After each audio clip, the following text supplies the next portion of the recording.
না, আসলে এরকম না। অবশ্যই বুঝি, আমি এটা ভালোভাবে বুঝি এবং রিয়েলাইজ করি এবং আমি আপনাদের সাথে শেয়ারও করতেছি। আপনারা প্রত্যেকেই অনেক পরিশ্রম করতেছেন, তারপরে আমরা পরিশ্রমের ফলটা পাচ্ছি না। বিভিন্ন সমস্যা আছে, জটিলতা আছে, আমার সমস্যা আছে, তাদের সমস্যা আছে, আপনার আছে, বিভিন্ন সমস্যা মিলে একসাথে হয়ে গেছে। তো সবার কাছে রিকোয়েস্ট যে কালকে যেহেতু 7 ঘন্টা ডিউটি, একটা লোকও অ্যাবসেন্ট করে না আমাকে। আমি তো এমনি রোগ হয়ে গেছি আর কাদের চাপে আরো রোগ হয়ে গেছে। আমাকে কেউ বেচুতি করেন না, আমার মুখ উজ্জ্বল থাকলে আপনারা থাকবে, এটাই স্বাভাবিক। ঠিক আছে, সবার কাছে একদম রিকোয়েস্ট যে আপনারা কেউ একটা লোকও অ্যাবসেন্ট করে না। 7 ঘন্টা ডিউটি, সবাই ইনশাল্লাহ রাইট টাইমে আসবে। পারবো না? পারবো না যদি কেউ কিছু বলে না, পারবো না। শব্দটা আসলে একদমই হচ্ছে না। আমি তো বললামই যে আসলে আমাদের সমস্যা আছে, আমি জানি। এটাকে মিনিমাইজ করে আমি লাঞ্চের পরে কাজে লাগাবো। ঠিক আছে, আমরা সবাই আসবো। আমরা পারবো না আসতে ইনশাআল্লাহ। আপনারা চাইলে সবই সম্ভব, খালি কি একটু স্যাক্রিফাইস করবেন। স্যাক্রিফাইস ছাড়া পরিবার সংসারও চলে না। স্বামী স্ত্রীর যে বন্ডিংটা আছে, স্যাক্রিফাইস না করলে সেখানেও সংসার টিকে না।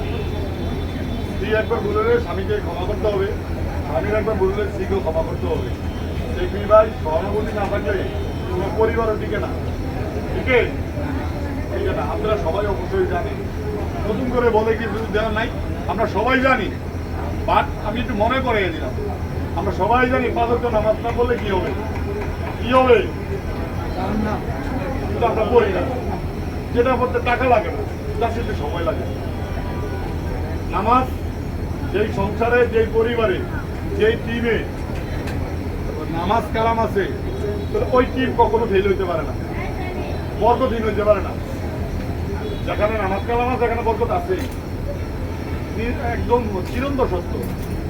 আমি আপনি যদি সবাই 5 ওয়াক্ত নামাজ পড়ি, আমাদের টিমের মধ্যে বরকত থাকবে, আমাদের কাজের মধ্যে বরকত থাকবে, আমাদের সুস্থতার মধ্যে বরকত থাকবে। দুনিয়াতে সবচেয়ে জ্ঞান নিয়ামত হলো সুস্থতা।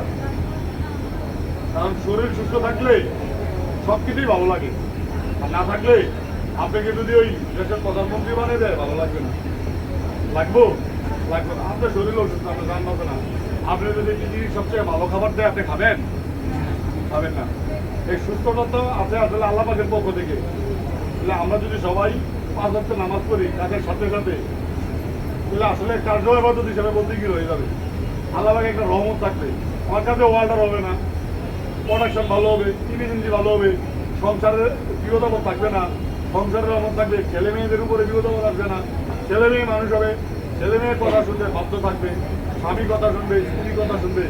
এগুলো আসলে আমার মুখের কথা, আপনারা অনেকেই জানেন। আমরা কি সবাই 5 ওয়াক্ত নামাজ করতে পারি? এটা বলতে পারি না, পারবো না। সবাই তো হাত তুলি, আমরা সবাই 5 ওয়াক্ত নামাজ পড়ি ইনশাআল্লাহ, আল্লাহ তৌফিক দান করুন। হয়তোবা এই নিয়োগকে যদি মারাও যায়, এই নিয়োগ হিসাবে আল্লাহ আমাদেরকে জান্নাতে দিতে পারবে। বলেন। আমি আশা করি আপনি তাদেরকেও দাওয়াত দিবেন। তাহলে সবাই আমাদের সবাইকে আপনি দাওয়াত দেন, ঠিক আছে। আমাদের দাওয়াত তো দিয়ে একবার দেন, তাদের 3 বার দাওয়াত দিবেন তাদেরকে আপনি। প্রতিদিন দিন।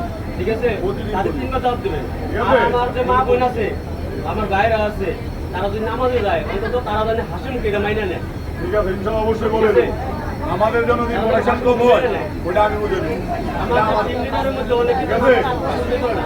তাহলে আমি কি বললাম, আগামী দিনে আমাদের ব্যক্তি কয়টা থেকে খোলা, 9টা থেকে 1টা। সবাই আসবো না।